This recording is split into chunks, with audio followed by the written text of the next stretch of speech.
tired. I think I'll just lay down and take a nap. Well, you could spit your mouthpiece out and you get drowned when you do that. He caught himself. He laid down and he caught himself and he said, I'm going to take a few days off. And then you don't get that feeling anymore. Oh, really? Yeah. Is that nitrogen? Sort of, yeah. I think about so.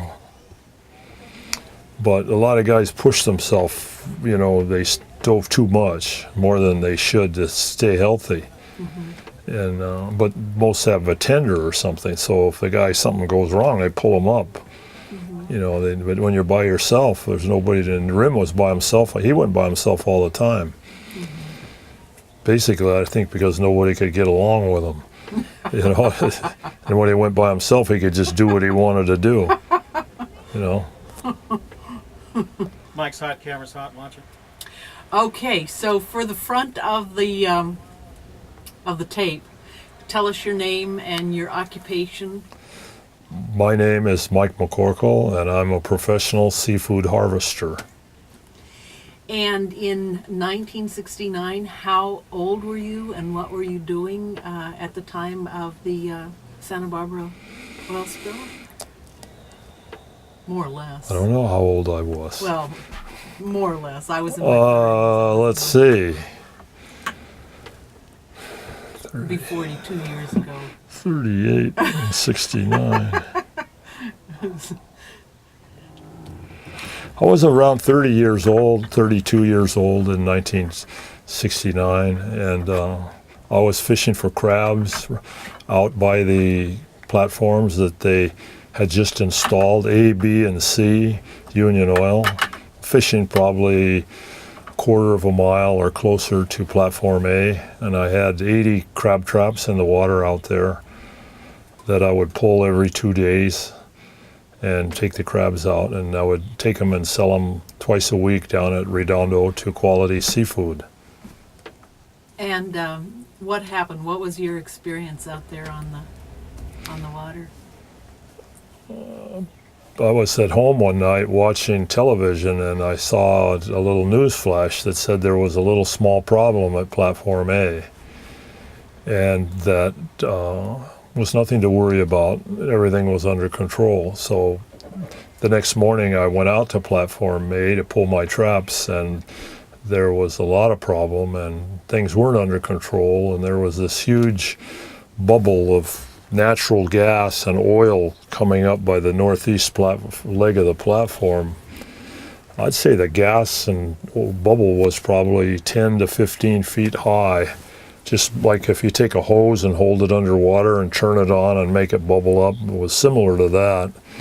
And there was a boat alongside of it spraying dispersant on it, and that's all they could do. And in the area of my crab pots, there was probably 4 inches of oil on the water at that time. The weather was okay that day. I tried to pull my traps up, and I couldn't get them up through the oil, making my boat go in a circle and trying to make a clear spot in the oil and pull the traps up.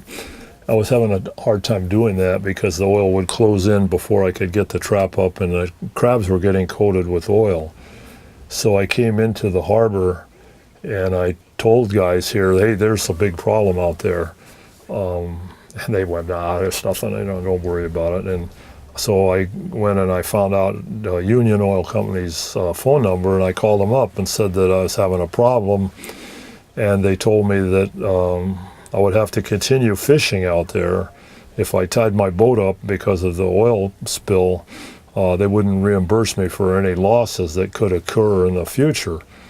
So the next day I went out again, and it was the southeast wind blowing, and it was overcast, and I took Dick Smith with me from the news press, and he wanted to take some pictures, and it was now getting choppy, and there was still this problem. They hadn't done anything. They didn't know what to do, and they were afraid that the gas coming up was undermining the platform, and it was going to fall over.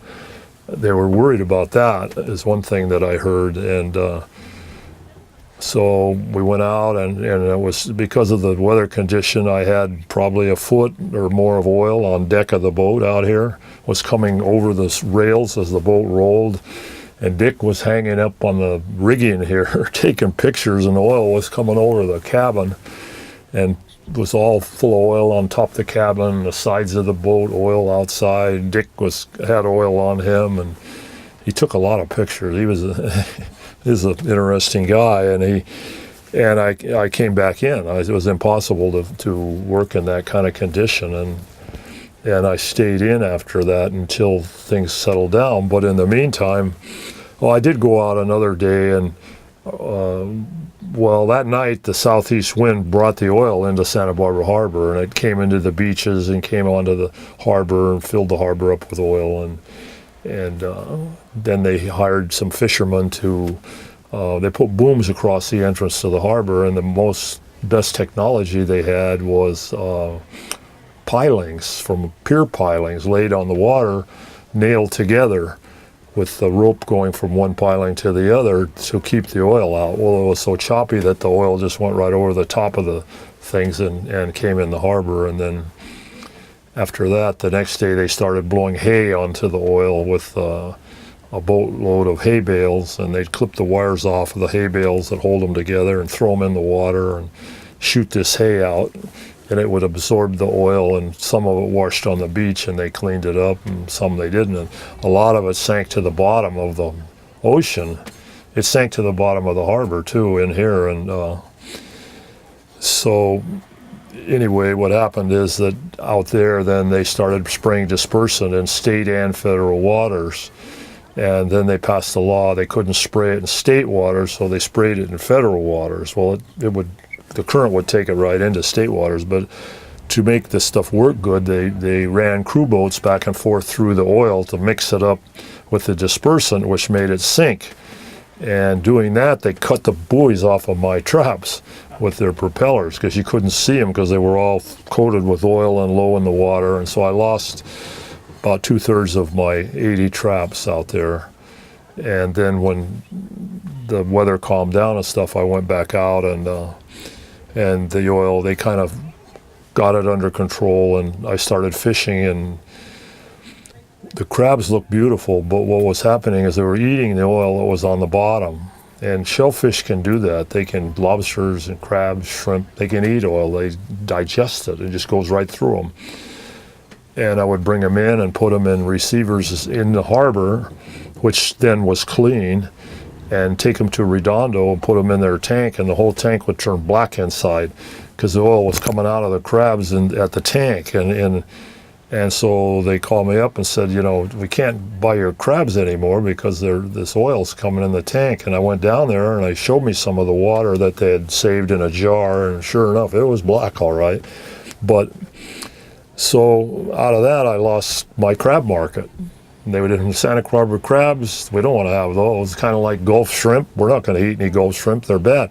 But the crabs, they never had one complaint about an oily tasting crab. It was just the idea of what was happening. So, you did some work for the oil companies. Janet, hold for just 1 second. Let me make sure my shot is still good. Okay. I'm holding the reflector. And I see. Okay. Make sure you're not in the shot. Yeah, we're good. Let me get the reflector back on. Okay.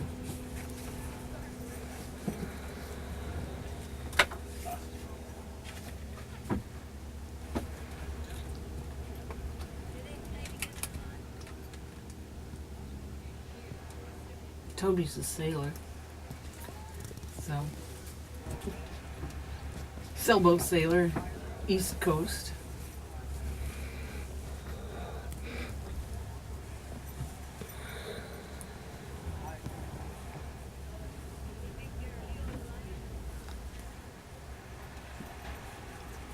Do you know Charlie Eckberg? what? Charlie Eckberg? Char From Goo? from Magoo? Mm-hmm. No. Maybe. What's his last name? Eckberg. No, He's I don't think so. Bud Bottoms. You know Bud Bottoms? Yeah, we met him this week. Okay, so Yeah, Bud Bottoms and the fishermen didn't get along too good. they didn't? Oh, okay. Well, maybe he'll tell us this. They had a couple of problems with Bud Bottoms.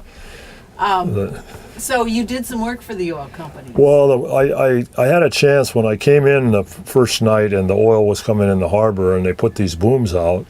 They hired fishermen to go out there and guard the booms and tow them around, and that was the first time that I'd ever worked for an oil company directly, right, for Union Oil, and the pay was $15 an hour for you, your boat, and a crewman.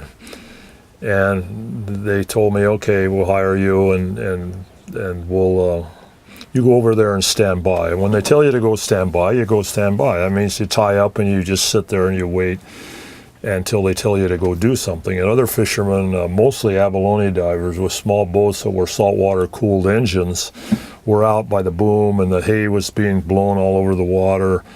And so I just stayed on my boat all night, and in the previous following morning I went to the guy and said, hey, what do you want me to do? And he said, well, who are you? And I said, well, I've been standing by over there. And he says, well, I want you to go out there by that boom and push on those booms. And I said, no, I don't want to do it, because what had happened during the night is that the abalone boats had sucked the straw up into their intakes and burned up their engines. And these big spikes that were in the pilings holding them together with rope, as the boats were bouncing up and down, they were poking the holes and stuff in them. And for $15 an hour, I'm not going to ruin my boat. So that was the end of my working for Union Oil. After that, after they got the spill controlled and they put a tent over it leaks. It still leaks. It was leaking. It was a seep there before they put the platform in, a natural seep. And I worked for Joe Greco, and we worked for Hood Construction, who put the pipeline out to the platform. And it comes out from down below the Richfield Island, down the coast there. And it's 12 miles long, and it comes out and goes up to the 4 rigs, and that's how they get the oil ashore. And I was involved in that for 3 months. And during that time, they usually pull little sections, like 4 miles at a time. It has large 800-pound buoys that float it. They're hooked onto the pipeline with a cable. And they're about 10 feet long, and the buoy's above the pipe, and it gives it flotation so they can pull it out from shore as they weld the sections together up on the land. And then they sink it, and they dive down and they hook the sections together. Well, they got this idea, the weather was pretty good, that they towed one section out that was 8 miles, and they were saying, oh, we just did something wonderful. We towed this 8 miles instead of 4. Look how much time we saved. And a storm came, and the thing started floating away. And to save money on the cables that were around the pipeline and to the buoy, they put aluminum swedges instead of steel to crimp it, and the aluminum by that time ate up, and the swedges popped off, and the buoys all floated up, and they were floating all over the channel, and the pipe sunk on the bottom with a big kink in it.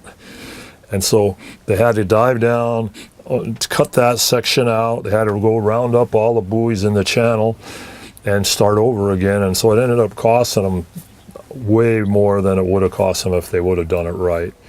And I worked on that job, and then I was relieved of my duty because we were breaking the anchor cables. They were getting stuck in the mud, and we had to replace them. There was 2, 4, 6 anchors that were 10,000 pounds apiece that would move this barge along, and we'd break the cables on the winch when it would get stuck in the mud, and we'd put new cable, and the owner of the boat that I worked on would tow the cable over and dump it by the Rock Island, right where myself and friends of mine fished for gill nets, and we get our anchors caught in that cable or our nets, we're going to lose them. And I told him, don't dump them there, go dump it over here. And he told me he's going to dump it where he wants, and he fired me.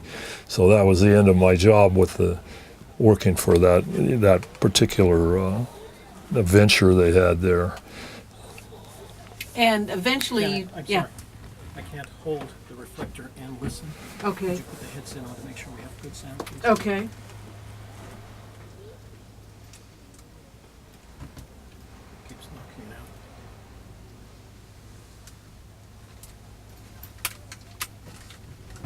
Okay. So,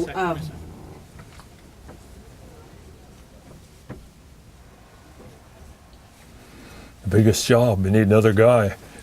Two more hands holding that thing up. yeah, we thought we had 2 more hands, but then Sunday. changed plans at the last minute. You eventually received some compensation from the oil companies. Tell Well- us how long it took. And What happened was that, all the fishermen basically that were fishing in the area and a pretty big area of the channel had damage and stuff. And so when it came time for compensation, the first people to get compensated were people that lived on the cliff up above the harbor here on Shoreline. And they paid them off right away because oil got on the rocks down at the bottom of the cliff. But they live up on the top of the cliff, and it was a bunch of baloney. The fishermen were the last to get paid, and I think it was about 7 or 8 months later, they came around and wanted to have some compensation. And what I had done is when I couldn't fish for crabs anymore, I went and fished for halibut with gill nets. I couldn't do that because there was so much straw and oil on the bottom. Wherever I put my nets, they filled up with straw and oil. So I had no income. So when we went to get paid finally, you had to prove your loss. And when I went to a hearing at the Biltmore Hotel with a lady attorney was there representing Chevron, or Union Oil, I'm sorry, they pulled out all these Fish and Game tickets. When you unload fish, you get a little ticket that shows how many pounds, what day, and where you caught it. And they have a record and you have a record. You get it from the fish market sends it into the Fishing Game. Well, what happens is that a lot of them get lost somewhere between the Fishing Game and the fish market. They don't all get there, so they don't have a complete record. And I'd saved all the ones up, and I went and I said, I lost this much money. They pulled them out, sheets like a newspaper, full newspaper pages of these tickets, and said, oh no, you didn't lose that much money. We say you only lost that much, which was about 2/3 of what I lost, really. And so we had to negotiate around on that. And then my traps, this was for my traps I lost, and a loss of fishing from halibut, and for a 5-year period previous to the oil spill. So is where my ticket showed I made this much, and so I could say that during that period I would have made probably that same amount of money. They prorated all the traps. How many are brand new? A brand new one's worth, we'll just say it was worth $50. 6 months old, they're worth $25. This much worth. Well, they weren't all brand new. They weren't this. Anyway, they chiseled it down to not very much money. I think I came out of it with $1,600 at the end, which was I put back into gill net, replacing some of my gill net gear that was so full of oil I couldn't do anything with it anymore. And so I didn't really make any money at all. I lost quite a bit of money. I don't think that there was any fisherman that really made money off the oil companies. But as we went into a hearing, they didn't know anything about fishing. They were very ignorant of how people fish, so they were very interested to learn how people fish. And so they would ask, like me, well, what about abalone diving? What about some other type of fishing? To try to get information that they could use against that fisherman. And they would ask other fishermen about, what about gill nets? What about crab traps? And they were getting this information. And one thing that made me kind of happy is that this woman attorney was pretty hyper, smoked a lot of cigarettes, and she was shaking all the time and demanded I answer. And I had a person there that was telling me what I could say and what I couldn't. And she would demand answers, and want to know where people fish. And I said, well, I don't know. I said, and I know where there's some crabs that I could go catch if I had the gear to do it. Where is that place? And I said, well, I can't tell you. And the guy said, you don't have to tell her. And so I said, I can't tell you. You have to tell me. And I said, no, I don't have to tell you. And he said, why don't you want to tell me? And I said, because you might have a husband or a boyfriend that's going to go put crab crops in my secret spot. So it's my privilege to know where they're at. I can assure you I don't have a boyfriend that going to put crab pots out there. I said, maybe you're going to do it.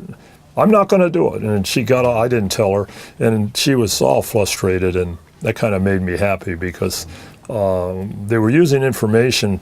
There were people giving them information about the way other people fish that were really ignorant and weren't giving them the right information, and it was all going to be used against it to save Union Oil from having to pay off a fair claim to somebody. So really, no fisherman. You hear stories, oh, so-and-so made all this money off the oil spill. Nobody really made any money off the oil spill. They would have made more money if they could have kept fishing. Did you get involved in any of the political activism after the spill? Well, not really. I mean, I was around. I knew what was going on. I watched President Nixon come to the beach when they swept all the sand, brought nice white sand down, and he got out of his plane and looked around and said how bad it was, his helicopter, and flew away. That was a big sham. I watched stuff like that. But as far as the things with GOO and stuff, I didn't join GOO. We were in a different thing, and the fishermen have to work in the ocean, and the oil companies are there, so they have to work together. And so we weren't working together before. So what we did is we got together a thing called a Fisheries Oil and Liaison Office, and that's an office that's run by Dr. Craig Fasaro, who got hired, where the oil companies and then the fishermen have a committee, and they sit down and they talk about problems. They work together and they try to solve things so everybody's happy out there. So I was involved in that. I still am on a committee, and that was real interesting because none of the oil companies actually talk to each other. They're all separate. Union's union, Mobil's Mobil, Exxon's Exxon, and they don't talk to each other. They're not friends. And to sit in a room with them and say, we want to start this committee, this office up, none of them could make a decision. They all had to run out and call back to Houston to get okay to do it. And they were all leery of it. And so they all called back to Houston, and finally, and then they couldn't have anybody in the meeting. The fishermen didn't care, but the oil companies don't want anybody in the meeting that wasn't an oil company or a fisherman. If a newspaper person came, no, they can't come in. This is a secret meeting. So what came out of it is they decided to do it, and we went ahead with it. And now we have a working relationship through the oil liaison office, and we have traffic lanes where the oil boats that take people back and forth, the supply boats that they run in these traffic lanes, and the fishermen don't put stationary gear or fish in the traffic lane. And the oil companies don't go running out of the traffic lane and run over the fishermen's buoys or over their nets and stuff. And it works pretty good. And, because you've got oil traffic running 24 hours a day out there and a lot of stuff going on. And we're not having that much conflict with the oil companies. And we had a lot of problems before in the 50s, late 50s, early 60s, with the oil companies were doing like they do in the Gulf, and when they put a platform in, they just dump everything over the side. They cut pipe railings, they cut stuff, and they don't need it. They throw it in the water. Well, we were catching this stuff. I caught plenty of it myself. And so we got together and said, you can't do that. You have to take it to shore. Don't dump it out here. And so they started doing that, and they've been pretty good about it, but we're still catching this stuff from 50 years ago. We're still catching this stuff that they've dumped, and it's a problem to certain gear types of fishing, but overall, the fishermen have learned how to fish around oil wells, and we know that this oil well's got a sunken mooring buoy right here, or this oil well's got a big snag over here, which is probably something they dumped there years ago. And we have these chart plotters that work off of satellites, and we know we mark them in there, and we go around all this stuff. And so it's working out all right, you know. And if we hadn't had the oil liaison office and we had no communication between the fishermen and the oil companies, it would be a big problem. And the way it is now with the laws that have come into effect and stuff, the fishermen actually have some leverage to cause the oil companies some problems. There's a rule, OCS 9C, that says they can't dump stuff in the ocean, and they have to remove things when they go away, and they have to do certain things. That's good because we can make it so that's enforced, and they have to do that. Otherwise, they could just do whatever they want, and we'd end up like the Gulf, which is a giant junkyard down there. As just a very concise statement, because I told you we're going to end up with a short product here.